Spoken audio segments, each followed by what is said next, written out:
This morning we dealt with the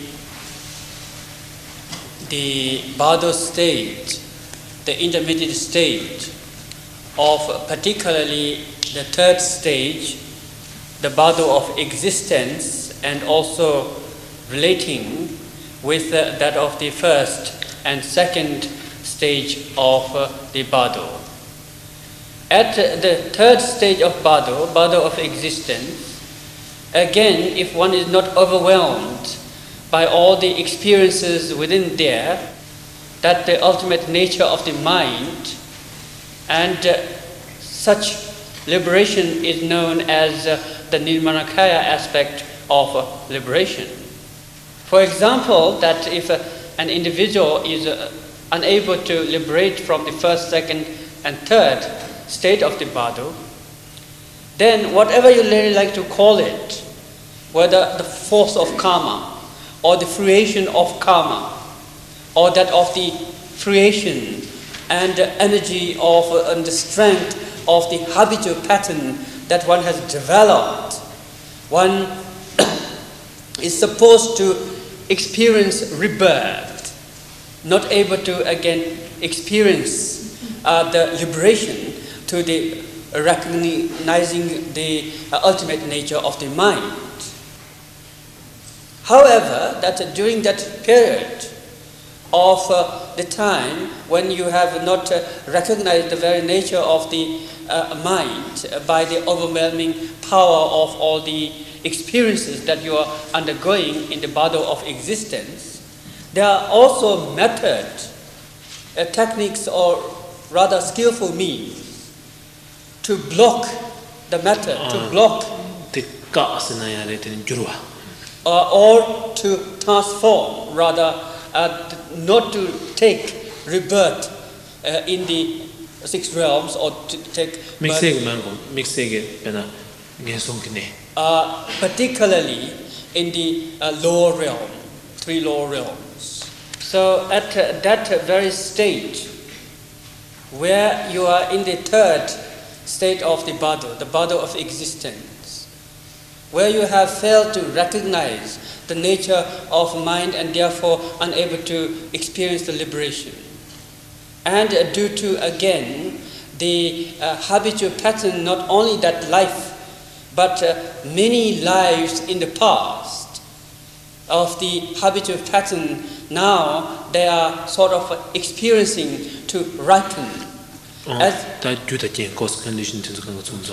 as a result to the cause and effect, a karma and its result, that you are experiencing, or about to rather experiencing rebirth due to the, as we talked earlier, to the karmic force, to the force, energy of the habitual patterns that you have built in previous lives, which is again cause and effect idea, and so you are experiencing, or you are about to such experience.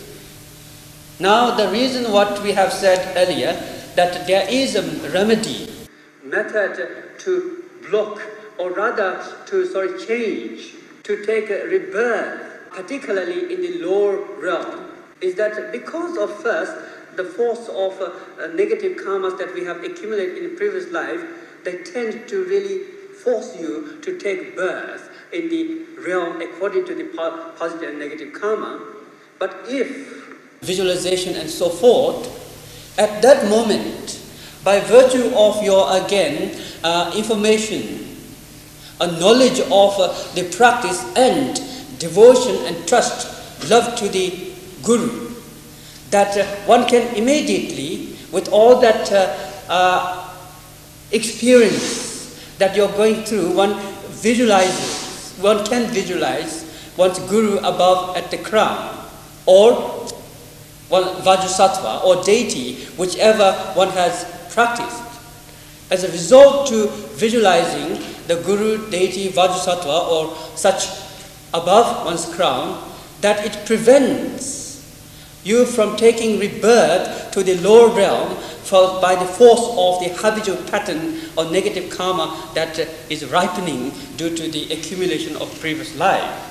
So that is known as transforming or changing the possibility of taking rebirth in lower realm, but rather that is walking or transformation. In addition to that, again, the experience one undergoes at that stage when one is about to take rebirth is that you tend to before you sort of enter or into the wombs, or you are being conceived in such that again such a method can be applied as used as visualizing Guru above in the crown, at your crown, or that of the other any deities, or the whole situation. At that time one can visualize as the palace, the pure realm of the deity or yidam that you have been practicing. Now all these things could be possible.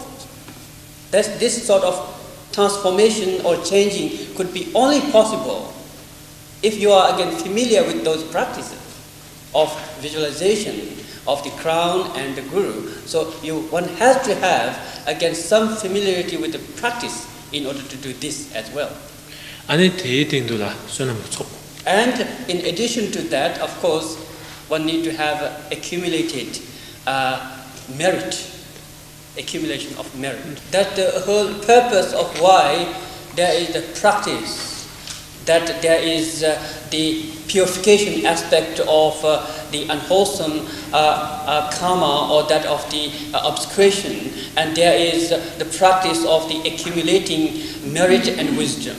All this practice is designed towards the purification of the habitual pattern and accumulation of wisdom and merit. So in that manner we come to learn, understand the resources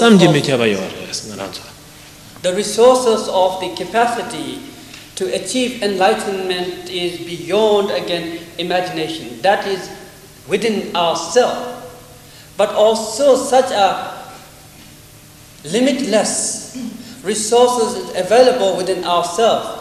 We fail to understand, we fail to be aware of that quality within ourselves. That's why in the Uttara Tantra Shastra, it explains through the example.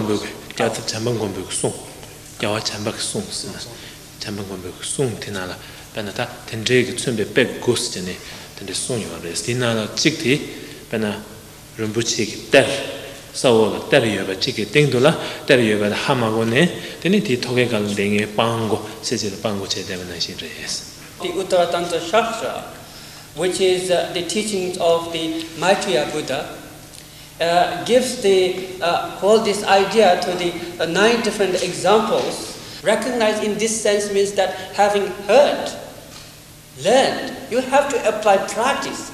And through the practice, you have to experience it rather than simply knowing it through the word is not sufficient at all. And if you take that as a recognizing, then again, the recognizing the word is not conveying the full meaning of what we are really telling you of the recognizing such. And in that, in recognizing and applying the practice, the reason why we apply practice to ourselves is again to remove, or rather to get rid of the dualistic mind, habitual patterns. Habitual pattern is very bothersome. It's very troublesome. If you have something solid and firm, solid and firm and concrete, something that is uncomfortable, bothersome, you can just throw it away. And if you have anything that's solid concrete that seem to be obscuring your ultimate nature of the Buddha, then you can just sort of push or throw that away. But habitual pattern is not throwable, so to speak. Excuse me for that English, but sometimes I can make new words.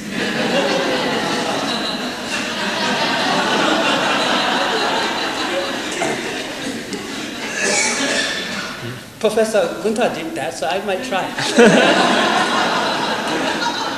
Sorry, excuse me. So it's not throwable, and therefore it is very bothersome in many sense. You can not just simply reject because it is obscuring your nature of mind. It needs to be purified through the effort, through the applying of the practice. So you need to overcome that uncomfortable, bothersome state of the negative habitual pattern by applying upon yourself a positive habitual pattern, training yourself towards the positive habitual pattern. I have spoken this several times upon my last visit, that in order to get rid of our negative habitual pattern, we are training remedy of the negative habitual pattern is the positive habit, or to build positive habitual pattern. And ultimately, of course, one gets rid or beyond, victorious upon or over the positive and negative habitual pattern, ultimately. So therefore, at much as possible and at much time you can afford in your regular life, applying the practice of your life becomes really quite important. Not only try to bear such importance of the practice is important to ourselves. Ellen Marvich says, Lama you do that you do, but then better Mugum Bar Tima to the number Gondok. Then you so to Junduk Jungam Zatuyat.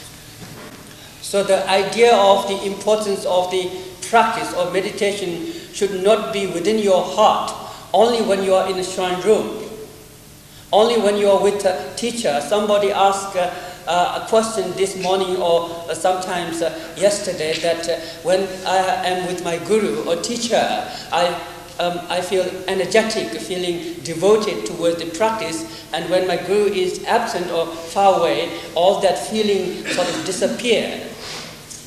So this should not happen. That very feeling of your intrigue, interest, motivation towards the practice should be inside the shrine room and maintain that ordinary life as well. And so that, to maintain that in your mind, you have to have to build a strong mindfulness to maintain such in your regular life. What I understand is that in our modern society, we are experiencing many incurable diseases. And the question arose many times. The question arose many times what we should do to those people who have caught, unfortunately, with the incurable disease, and that is, of course, very certain to those persons since it's incurable. And there are also questions that some are familiar with Buddhism and some have no knowledge of Buddhism. And so the whole idea or question has been what to do to them or to those people. I would like to say briefly about what I think would be helpful to those people. Relating to that situation with Buddhist idea that in the Buddhism, primarily, it is taught all the phenomena exist through the interdependent connections. The existence of the outer phenomena and the inner living beings are not dependent, independent, but they are interdependent. And therefore, they exist through cause and condition only. As such, that when anything that exists through depending upon cause and condition, then it is also subjected to deterioration. And as such, that in Buddhism, the idea of the impermanence to everything is being taught to make beings understand that everything are dependent or interdependent upon cause and effect or cause and condition. And therefore, as impermanence, particularly in many times Buddhism stress in the idea of death is possible, and that happens to every being who exists upon the cause and condition. And so in Buddhist tradition, that stressing strongly upon the impermanence of everything and that of the death, it is made clear to every being that one is subjected to experience such a death. Having stress on that subject of the impermanence or death, it's not only that impermanence is experienced by some and it does not experience by others, it is something that is experienced by every being, every tradition, every religion, so to speak. So it is something that death and impermanence is experienced by every living sentient being. So the whole idea of Buddhism here is that, again, simply with the knowledge that there is impermanence, there is death, is not sufficient. That knowledge actually incites the person to apply the practice, because one needs to prepare to that moment of the impermanence or death, so it arouses the motivation of being to that knowledge that applying the practice or meditation becomes essential. Generally speaking, that the whole idea of impermanence, death, is not a pleasant subject at all to deal with. Particularly when we contemplate upon the death of self and impermanence, it sort of gives pain and suffering and overwhelms our every state of mind to that very subject. The whole idea is not to be overwhelmed, but rather put that very knowledge of the impermanence and death as very much such which incites, arouses our state of mind to do something, to be free from that whole state of fearful state of impermanence and death, to practice, which is very much encouraging in many sense to prepare for that moment to the practice. With such a knowledge, if you are a practitioner, to use that incurable disease would be that. Now again, this is an individual who is not familiar with the Buddhism or practice at all, but regardless, whoever the individual is, whether you're Buddhist or non-Buddhist, you know how to develop kind heart, because we all have the mind or heart, Buddhism or non-Buddhism. So the manner to develop a kind heart or mind is that you are caught with the incurable disease and you try not to blame everything upon oneself, but rather you think, may such incurable disease all over this cosmic universe be freed, be cured upon my experiencing this very incurable disease. Look at that disease from the positive side rather than becoming very miserable that you caught such incurable disease. So that is a kind attitude which both or even non-Buddhists can have such kind attitude. That sort of mental attitude is of a tremendous benefit at present or that very moment and in the ultimate state as well.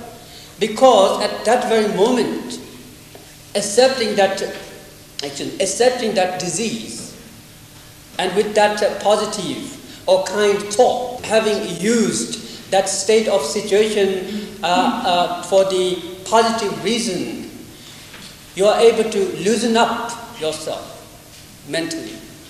As a result of such, your mind also experiences a sense of relaxation, free from anxieties. Now, that very positive thinking or kind thinking, of course, speaking from the ultimate result, the benefit is again beyond temporary benefit as well as ultimate benefit.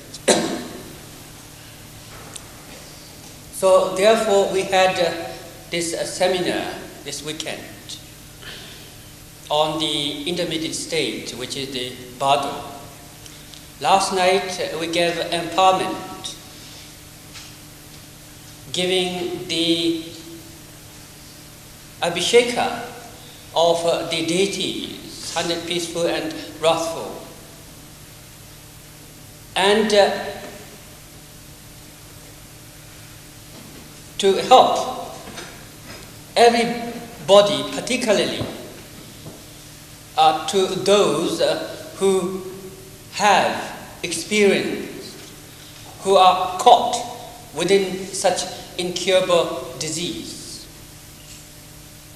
And having given the seminar empowerment and that of the advice, and with your willingness, motivation, if you look at all such situation from the positive aspect, utilizing such a situation for the betterment, rather than again feeling miserable, and understanding the virtue in such a positive thinking, at the benefit at present as well as in the future, is very helpful. And in addition to that, we'll have very short question and answer period, and after that, I would very much like to do a short prayer dedicating that may those all who have caught such incurable disease all over the world, that may they be liberated, and may such disease will never occur, never be heard in the future. With such an aspiration, after short question, we would like to do the dedication prayer. Okay. I would like to know what is the reason for being born either as a female or as a male person, and if there is any possibility or method during the Bardo state to choose the gender. Generally, the existence of male and female is that there are two aspects, such as the female representing the primordial wisdom and the male representing the skillful means. So that's the whole purpose of why there is men and women or male and female. But in the Bardo state, in order to choose the gender of according to one's wish, it's possible if you are advanced practitioner. If you are an advanced practitioner. Is that your question? How can one choose them? As I mentioned this morning, to choose, you have to actually, you need a realization. Means when you have realization, then you're free from the karmic, and then you have choose, like reincarnate lamas, that you can choose, and in order to which way you can benefit sentient beings. So either in male form or female form. So as simply that, you have to have realization. If one has not practiced and studied for passing through the stages of Bardo, but has devoted oneself to compassionate living and dies in the state of karuna, open heart, does this have any benefit or effect on the passage through the Bardo stages? And I have a second question. Why is Tibetan Buddhism filled with this understanding and other Buddhist schools don't seem to emphasize this? If one has developed a pure sense of compassion, karuna, then this individual really, even at the time of death, with purity of that compassion, and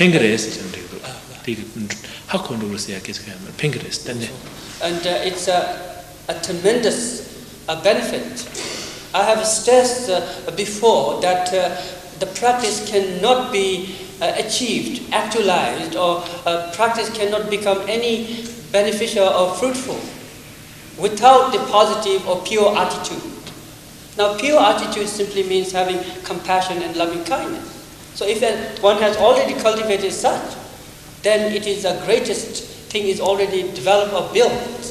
So that again leads us back to the Tibetan proverb, which explains that when you have a kind heart or kind mind, the path and bhumi becomes kind. Kind in this sense means simple. Simple in this sense means that it becomes very simple because you have cultivated the very essence of such compassion, karuna, and love, and that's Tibetan proverb. Now the reason why this exists in Tibetan Buddhism may be because this is a part of Tantrayana.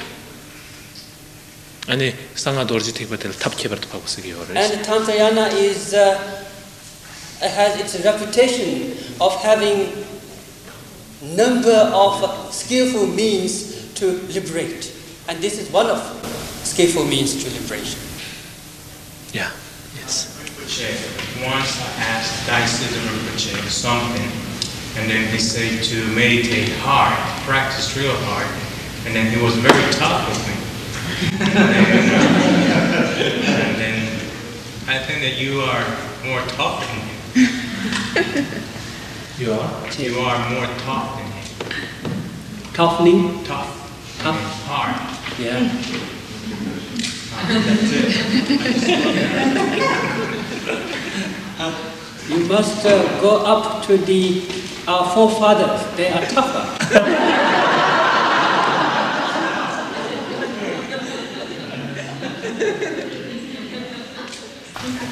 Going back to the third stage, my understanding was that one could realize the Mahamudra both at the point at which one realized one was dead and felt frightened, and at the point at which all the possibilities were sort of churning. One was seeing all the different possibilities for rebirth. But I can understand the skillful means of placing one's guru on top of one's head, or remembering one's lineage or a deity. But how would one go straight to Mahamudra, considered the extent of that confused state? That is a very true question. That stage, the third stage of the Bardo, one is experiencing the overwhelming state of the mind. A terror, fear, a confusion, and also, as explained, it is very much a difficult state. But again, the reason why it was explained before, that if you have developed some a keen or familiarity with the practice in your living state, then visualizing your guru or the yidam or any deity that you have been practicing with sacred outlook and a tremendous devotion and love, by the virtue of that visualization, you learn. With the 100 peaceful, practical deities, is it correct that they are the qualities of the 5 wisdoms? And why 42 and why 50 radical deities? And what are the qualities of the wrathful and of the Basically, that all the deity or 100 deities of the peaceful and wrathful are the very embodiment. The essential nature of those is the embodiment of the 5 wisdom. Now, why, as your question comes, as 42 peaceful deity and 58 wrathful deity? I touched slightly upon that yesterday, that explaining, for example, we do not have the time to go through specifically to explain what are the 42 peaceful and what are the 58 wrathful deities. But particularly, just to give one example, is that we know we have 5 skandhas, aggregates, from the impure aspects. When that impure aspect of the 5 aggregates are being purified or transformed into the purity, they are 5 Dhyana Buddhas, who is also embodiment, should not be separated, but embodiment of the 5 wisdom. So in such, it is not only the 5 Dhyana Buddhas, there is 5 consorts of the Dhyana Buddha, which is again related to the 5 elements, and so forth. If you study the Tibetan Book of Dead carefully, you can relate to the neurosis or klesha, that of the skandha, and everything towards the understanding of the 42 peaceful and 58 wrathful deities. Now, to add, why wrathful deities? Is that again, that the wrathful, aggressive nature of the deity is no different from the peaceful deity of the 5 Dhyana Buddha.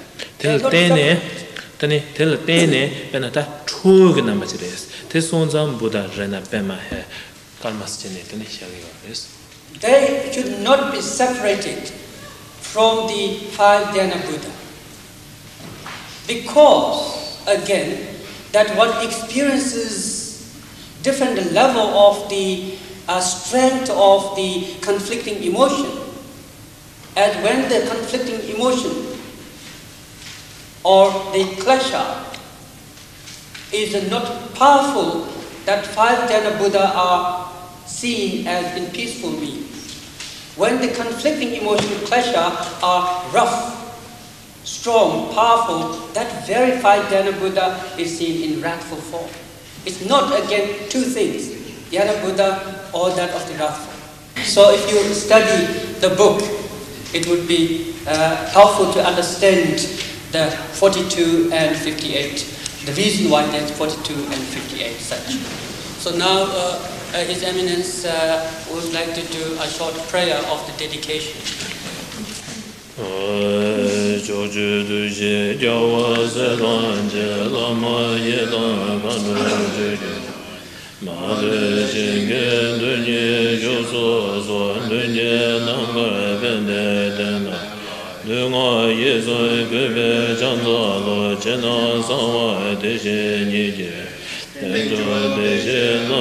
ByJamgon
Te